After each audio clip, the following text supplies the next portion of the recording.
মাছ না হলে যেন আমাদের খাওয়াটা অপরিপূর্ণ থেকে যায়, তাই আমাদেরকে বলা হয় মাছে ভাতে বাঙালি। মাছে রয়েছে প্রচুর পরিমাণে আমিষ, যা আমাদের শরীরের আমিষের ঘাটতি পূরণের জন্য সে একাই 100। এই সুস্বাদু ও পুষ্টিগুণ সম্পন্ন মাছগুলোর স্বাদ আরও বাড়ানোর জন্য এগুলোকে আমরা আরও নানাভাবে পরিবেশনের চেষ্টা করি। আসসালামু আলাইকুম এভরিওয়ান, ওয়েলকাম টু শাইলাস কিচেন। আজকে আমি আপনাদের জন্য টাকি মাছ দিয়ে ভিন্ন স্বাদের একটা রেসিপি শেয়ার করব। প্রথমে আমি টাকি মাছগুলোকে ক্লিন করে নিয়ে অল্প একটু পানি দিয়ে সিদ্ধ করে নিলাম।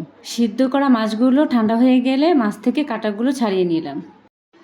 এবার কড়াই গরম হয়ে এলে তাতে দিয়ে দিলাম পর্যাপ্ত পরিমাণ সয়াবিন তেল, দিয়ে দিলাম হাফ কাপ পরিমাণ পেঁয়াজ কুচি, তাতে দিয়ে দিলাম আধা চামচ আদা রসুন বাটা, দিয়ে আদা রসুন বাটাটাকে নেড়ে চেড়ে ভালো করে কষিয়ে নিলাম। এবার দিয়ে দিলাম স্বাদ মতো হলুদ, মরিচ এবং জিরার গুঁড়া। সামান্য পানি দিয়ে মশলাটাকে তেলের সাথে ভালো করে কষিয়ে নিলাম।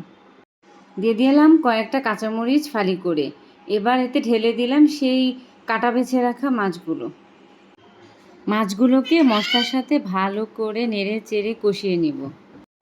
আমি এই রেসিপিটা সজনা পাতা দিয়ে করব, তাই গাছ থেকে কয়েকটা সজনা পাতা পেড়ে নিলাম। মাছগুলো কষানো হয়ে গেলে তাতে দিলাম সামান্য পরিমাণ পানি। বলক চলে আসলে এবার ঢেলে দিলাম সজনা পাতাগুলো।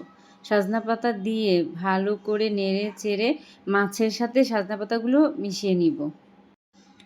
মেশানো হয়ে গেলে শুকনো শুকনো হওয়া পর্যন্ত অপেক্ষা করব। এই রেসিপিটা খেতে আমার কাছে দারুণ লাগে, আশা করি আপনাদের কাছেও এটা ভালো লেগেছে।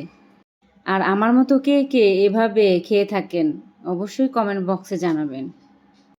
লেবু পাতা দিলে এই রেসিপিটার স্বাদ আরও দ্বিগুণ বেড়ে যায়, তাই এতে অ্যাড করে দিলাম 2টা লেবু পাতা। লেবু পাতা দিয়ে একটা নাড়াচাড়া করেই চুলার জালটা অফ করে দিব। আশা করি আমার এই রেসিপিটা আপনাদের কাছে ভালো লেগেছে। যদি ভালো লেগে থাকে তাহলে লাইক, কমেন্ট, শেয়ার করতে ভুলবেন না।